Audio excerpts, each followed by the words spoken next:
हर जगह बात हो रही है अक्षय खन्ना की। धुरंधर में धुआं धुआं कर दिया अक्षय भाई ने। लोग इनका कमबैक देखकर बॉबी देओल को याद करने लगे। एनिमल से बॉबी का भी कमबैक हुआ था। सेम टू सेम तरीके से बॉबी देओल का भी एक गाना और उनका डांस बड़ा फेमस हुआ। सेम टू सेम एक अक्षय खन्ना का गाना और डांस भी फेमस है। इनफैक्ट इंस्टा पर हर दूसरी रील इसी गाने पर बन रही है। लेकिन सवाल ये है कि क्यों आज भी ऐसे एक्टर्स सालों गायब होने के बाद भी जब वापसी करते हैं तो लाइमलाइट ले जाते हैं? क्यों? कैसे? इसके बारे में एक एक करके आपसे बात करेंगे। अगर आप भी अक्षय खन्ना की एक्टिंग के उनके फैन हो तो ये वीडियो आपके लिए। सबसे पहली और सबसे बड़ी वजह यह है कि चाहे बॉबी देओल हो या अक्षय खन्ना, एकदम नेचुरल है। एकदम इनकी एक्टिंग में ना कोई ओवर ड्रामेटिक हरकतें दिखती है लोगों को और ना ही कोई बनावटी एक्सप्रेशन। अक्षय खन्ना तो जैसे किरदार को पकड़ लेते हैं, जकड़ लेते हैं, उसी में समा जाते हैं वो। उनकी परफॉर्मेंस में इतनी सच्चाई होती है कि सीधे दिल को छूती है। हर रोल को ऐसे निभाते हैं, ऐसा लगता ही नहीं कि स्क्रीन पर कोई एक्टर है, ऐसा लगता है कोई असली कैरेक्टर हो। यही पर्सनालिटी उनकी उन्हें शहर की पब्लिक से लेकर गांव की ऑडियंस तक हर किसी से कनेक्ट कर देती है।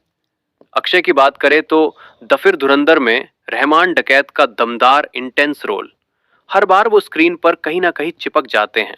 और भाई साहब, ना तो ऊंची आवाज में बोलते हैं ना ड्रामा करते हैं, फिर भी इम्पैक्ट इतना होता है कि व्यूअर्स की नजरें नहीं हटती। ये एबिलिटी बहुत कम एक्टर्स में होती है। फिलहाल इस वीडियो में आगे बढ़ते हैं। दोस्तों, हम लोग अक्षय खन्ना की बात कर रहे हैं कि उनका कमबैक हो गया, सॉलिड कमबैक। धुरंधर में धुआं धुआं कर दिया उन्होंने। आखिर कारण क्या है? कारण अक्षय खन्ना कभी भी पेड पीआर के चक्कर में नहीं पड़ते। आजकल हालत यह है कि कई एक्टर्स अपने एयरपोर्ट लुक के लिए खुद पापा जी को बुलाते हैं एयरपोर्ट पे, जिम के बाहर जानबूझकर कैमरे वालों का इंतजार करते हैं रुककर, और फिल्म रिलीज से पहले पेड आर्टिकल्स तक छपवाए जाते हैं ताकि थोड़ा माहौल बनाया जाए। लेकिन अक्षय खन्ना ना कोई मीडिया बुलाते हैं, ना पापराज जी, ना कोई मैन्युफैक्चरर पब्लिसिटी, ना कोई स्क्रिप्टेड इंटरव्यूज। वो किसी बनावटी चीज का हिस्सा नहीं बनते। और मजे की बात पता है क्या? पब्लिक ये सब बहुत आसानी से समझ भी जाती है कि कौन असली है और कौन दिखावा कर रहा है। इसलिए जब अक्षय खन्ना स्क्रीन पर आते हैं तो लोग पहले से ही उम्मीद लगाते हैं कि कुछ दमदार देखने को मिलेगा, और उन्होंने लगातार डिलीवर भी किया है। इस साल की शुरुआत में आई छावा और साल के अंत में आई धुरंधर, दोनों ने उनका यही सच, बिना आवाज किए चमकने वाला अंदाज साफ साफ तरीके से दिखाया कि वो बिना चीखे चिल्लाए, बिना सोशल मीडिया पर छाए, सीधे लोगों के दिलों में बसते हैं, असर डालते हैं। शायद इसीलिए, क्योंकि पब्लिक जो है ना, पब्लिक वो फेकनेस तुरंत पकड़ लेती है। लेकिन जिस भी एक्टर में सच्चाई, ईमानदारी और टैलेंट होता है, उसको भी समझ ही जाती है कि नहीं? बात तो सही है। बाकी तीसरा पॉइंट, अक्षय खन्ना की सबसे बड़ी ताकत उनकी रेंज।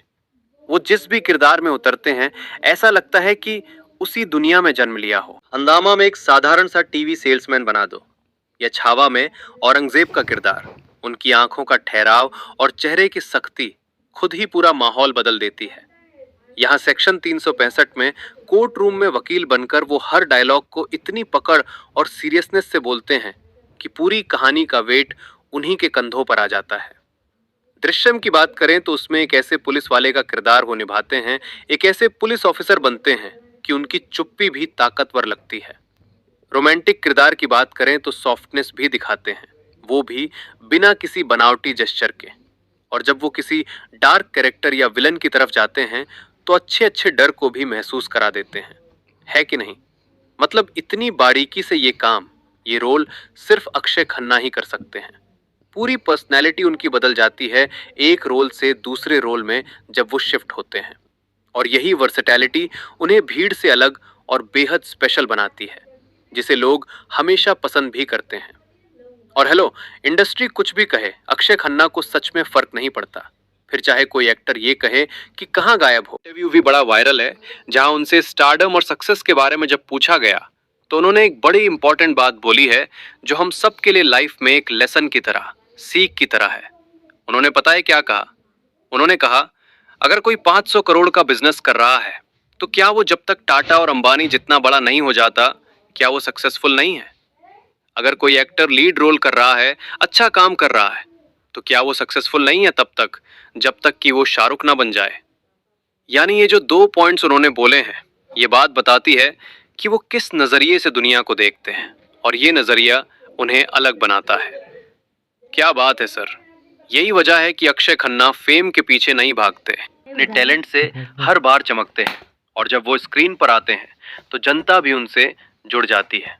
और हाँ, शायद वो फिर गायब भी हो जाए, लेकिन हर बार जब वो स्क्रीन पर आएंगे छा जाएंगे, ये गारंटी है। वैसे हेलो, एक बेस्ट पार्ट पता है क्या है? इतने सारे लोग उनकी तारीफ कर रहे हैं सोशल मीडिया पर, उतने एक्टिव भी नहीं है। आज के टाइम में ये कैसे पॉसिबल है यार? मैं आपसे जानना चाहता हूँ। बाकी अक्षय खन्ना के किस रोल के बारे में, किस किरदार के बारे में आप शेयर करना चाहेंगे? कौन सा उनका फेवरेट कैरेक्टर जो उन्होंने किसी भी फिल्म में प्ले किया हो, चाहे धुरंधर हो या कोई और? कमेंट करके उस कैरेक्टर का नाम जरूर लिखना। चैनल को भी सब्सक्राइब करके जाना। See you tomorrow. Good bye. जय हिंद।